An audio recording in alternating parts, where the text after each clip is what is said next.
Bob, you guys changed my life. I can never delegate. So what I did is I went through the steps that you taught me, and I delegated 50% of my work, which allowed me to do things I've never had an opportunity to do before. I said, oh, that's great, Kelly, that's great. She goes, no, that's not it. 3 of my managers came up to me and thanked me for giving them more responsibility and trusting in them.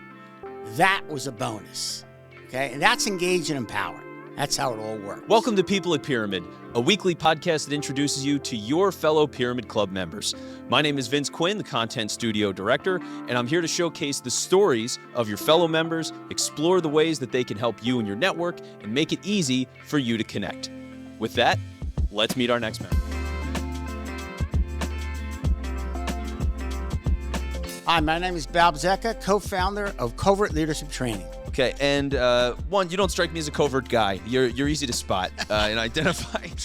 Big personality, but what is Covert Leadership Training? Well, the whole concept behind Covert Leadership Training is we like to say the best leaders, their presence goes unnoticed. The next they honor and praise, the next they fear, and the next they hate. And when the best leader's job is done, the people say we did it ourselves. That's Covert Leadership Training, which is all about engage and empower people. Yeah. Okay. And so from that standpoint, then it's not all about me. I'm the great leader with the great ideas and I have to approve everything and micromanage everything and all. So total antithesis. Yeah. Bugs the heck out of me. Yeah. You know, okay. I vowed when I was 25 years old, I had a micromanager.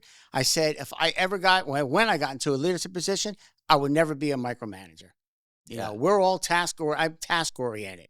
So if I give you something at 9 o'clock on Monday, I need it by 5 o'clock on Friday. If I don't see you the whole week, that's great. I don't care. You got it done at 5 o'clock. Let's have a great weekend. See you on Monday. If you don't, that's when we have an issue. So it's all about task oriented. You know, I tell people a lot of times, a lot of young entrepreneurs, never mistake activity for productivity. Big difference. And why? Yeah. And give me more on that. Why do you believe in that? Well, again, it's task oriented. You know, I had 3 criteria when I ran 2 software companies as president prior to this. And, you know, I would always tell people, I said, I had 3 criteria. One is keep me in the loop. 95% of the time, I said, I won't do anything, but I don't want to be caught off guard, whether I'm at corporate headquarters, reporter grabs me on the street, or I'm at a trade show, right? I don't want to be caught off guard. The second thing, if there's a problem that you can't solve, bring it to my attention sooner rather than later so we can assemble a team to get it done. And the third is if there's a decision that you can't make, I said, I'll make it for you. However, we'll then focus on your decision-making skills. Other than that, do your job. And that's how I work. You know, it's all task-oriented. Yeah. It's about results. Yeah. I mean, that makes a lot of sense because I've gone through that personally and have actively been making change recently based on the idea that I've been doing a lot of different things and to be able to cram a lot of stuff into my schedule and do that efficiently, where I was doing that within a 9 to 5 box, felt good at first. So it's like, oh, wow, I'm doing all this stuff, and each hour is planned out. I'm busy as could be, and then at the end of the day, it's like, what did I get done? Yeah, and it's like, what is the quality ultimately of all of those things, and what would it be like if I cut out half of this stuff and focused in on a few things more specifically, more intentionally, and just made them better, you know? So that's really where it's gone for me. But you also mentioned this, like, you know, emotionally connected side of it, right? You're empowering these people, you're creating a culture, servant leadership, you've said. So what does it look like when servant leadership is done well? Well, so let me give you an example of, you know, changing the culture, okay? So when I took over this one company, Content Data Solutions, they ran it like a military prison. I mean, it was terrible. So I brought everybody together, had a corporate meeting, and explained to everybody what engage and empower, you know, how I ran things. And the VP of HR, she came up to me, she goes, Bob, valiant effort, but for the last 30 years, been people here for 30 years, CEO said the same thing, okay? So I worked on it for a couple months, and it was going okay, okay? Not as quick as I wanted to. And then one night, a bunch of us got together for golf in the summertime on a Thursday, and I had a meeting in corporate headquarters on Friday. I forgot a folder, so I come back into the office. It's 10:30 at night, and I go downstairs because the night crew was there, the computer room. There was like 8 people on the night crew. And I walk in, and 2 minutes later, the lights go out. Now, it didn't matter for the computer room because we're on a UPS system, okay? And they all turned to me as president and said, Bob, what do we do? And without hesitation, Vince, I turned to the night supervisor. I said, well, whatever Charles says. And he banged out the SOP like that. Well, I was out on Friday because I was up in New York. I came back Monday, and it's as if somebody had flipped a switch, because all of a sudden on that Friday, it started to circle through the company that Bob meant what he said. Engage and empower. Let them make your own decision.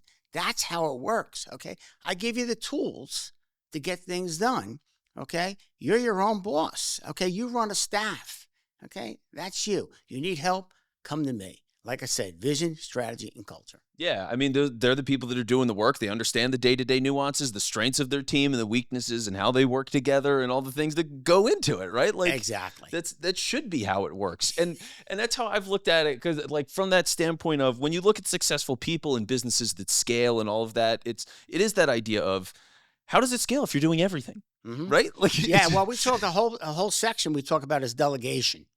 And delegation is very important. People think, well, delegate, that means you don't do anything. No. I'll give you an example. We did a workshop for a healthcare company in South Jersey. Actually, we did two, because the first one was so good that the COO said, can we do it for another 12? And we said, fine.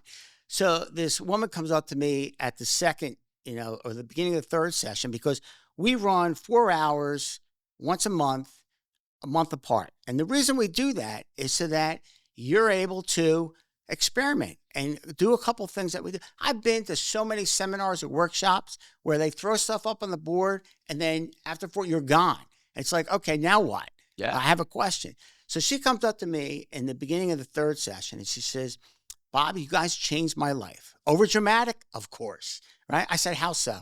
She goes, I can never delegate before, ever. So what I did is I went through the steps that you taught me, and I delegated 50% of my work, which allowed me to do things I've never had an opportunity to do before. I said, oh, that's great, Kelly. That's great. She goes, no, that's not it. I said, what do you mean that's not it? She goes, 3 of my managers came up to me and thanked me for giving them more responsibility and trusting in them. That was a bonus, okay? And that's engage and empower. That's how it all works. Yeah. And I can imagine how that compiles over time. Oh, right? Absolutely. Sure. Of course. Right? Those managers are going to stay because, hey, they are trusted. It is working. They have control of their work day to day. Like, I think that's one of the most miserable things is when you're in this job and you feel like you are so limited by everything because it is the micromanagement and everything else. You can't do your work. You want to go somewhere else where you do have the freedom to do those things and have the say over the parts of the job that you actually care about. That's why you took the job to begin with. Exactly. Remember, a leader's job is to create other leaders. One of my great mentors was Jack Welch, who ran General Electric for a long time. A lot of people call him Neutron Jack, but, he had, I think it was 35 or 36 employees that worked for him that went on to be CEOs of Fortune 500 companies. Wow. That is a leader. Okay. Your job is to create people to take your job so you can move up to the next level. So I tell people all the time. Yeah. So that's how it piles up. So with that, I mean, because talking about leadership and talking about the club a little bit, C-Suite Roundtable. So first off, just give us a little bit of background of what the C-Suite Roundtable is. Sure. So when I first joined here, like I said, I joined in February of this year, but I've been coming here for more than 10 years.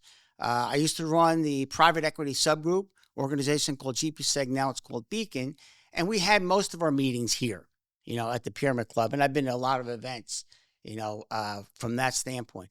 So when I got here, I said to Maureen Coyle, who's wonderful, by the way, I said, I want to get involved. So how do I do it? So she listed like the committees, and I'm like, okay. And then the roundtables, and there was a couple of interesting ones. I mean, I was in technology for 25 years.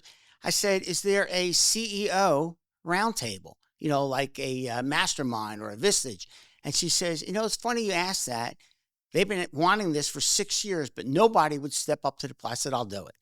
So she said, okay, fine. So I got together with Allison, who runs all the roundtables, and we put together a C-Suite leadership based off our workshop for Covert Leadership Training. And it just started in September. We go 8 o'clock on the second Tuesday of the month from September through June. take the summer off. Yeah. Okay. So you're getting all these leadership lessons. What does the format look like? I attend a meeting, I sit down. What does that look like? Right. So, well, like I said, we mirrored after Covert, and we have 3 modules. We hit self-development, team building, and then coaching to win consistently. And each module consists of 4 sessions. So the first one we do is about self-development leadership. Okay. What it is to be a servant leader. The next is delegation. And I gave you a little bit example of the delegation there. Yeah. The third is decision making. And the fourth is emotional intelligence. Then we go into team building. So it takes us a year to go through the whole training, but because we only meet an hour, and after the first meeting, people ask, can you go a little bit longer? So I tell Bess, look, officially we go to 9, but we'll be here to 9:30. If you need to leave, you leave. I said, but we'll stay here to 9:30. And it's been going great. So we've been hitting that. But let me tell you, the last meeting in December, the PowerPoint wouldn't work because they had trouble with the HDMI cable. We had like 5 different people try it out. And we had one of the best discussions. You know, we started off with what are your strengths, and then we went into delegation. And that's the less I talk, the better it is. I mean, I'm not there to lecture. It's all about our experience. 95% of the material we present, it's about our experience as CEOs. Do we know everything? Of course not, which is why these meetings are so interesting. Now, what we'll do is, you ever hear of a mastermind session? Yeah. Okay, so like Vistage or a mastermind. And I told them, if you have an issue, I said, then we'll bring it to the floor when somebody has an issue or two, and we'll do that as well. And then we may have a speaker, CEO speaker. I know tons of CEOs, you know, so we'll have a speaker every now and then. But it's been going well so far. Yeah, great. So make sure you sign up for the C-Suite Roundtable if you're interested then. And when is it again, Bob? It's the second Tuesday of the month. And what time? 8 o'clock. In person only. There you go. You know, we want that interaction. You know, like I said. And, you know, again, it's all about culture. You know, speaking of culture, let me talk about the Pyramid Club a little bit. Sure. Okay.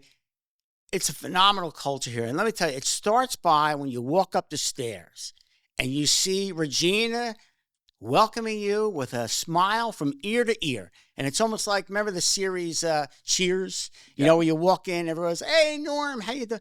That's exactly how it feels here. And you got Maureen, of course, and Allison, and then you got Paul Zuber and his assistant Amanda, and you got Owen, and you got the bartenders, Liam, and Eric, and Raquel. Everybody is just so pleasant and nice and helping you out. And this is where you want to be. You have a bunch of professionals, right, that you network, and it's a phenomenal, the view obviously is, you know, tremendous, but it's so important to have a great culture, and the Pyramid Club hits it. Yeah. And obviously, yeah, you know culture better than anybody, so quite a compliment. Yeah. And with that, I mean, just on a personal moment, just for a couple of minutes before we wrap here, I mean, what do you do in your free time, Bob? What do you like to do? Well, I golf. I've been golfing since I'm about 12 years old. Love the golf, you know, so about 40, 50 times a year.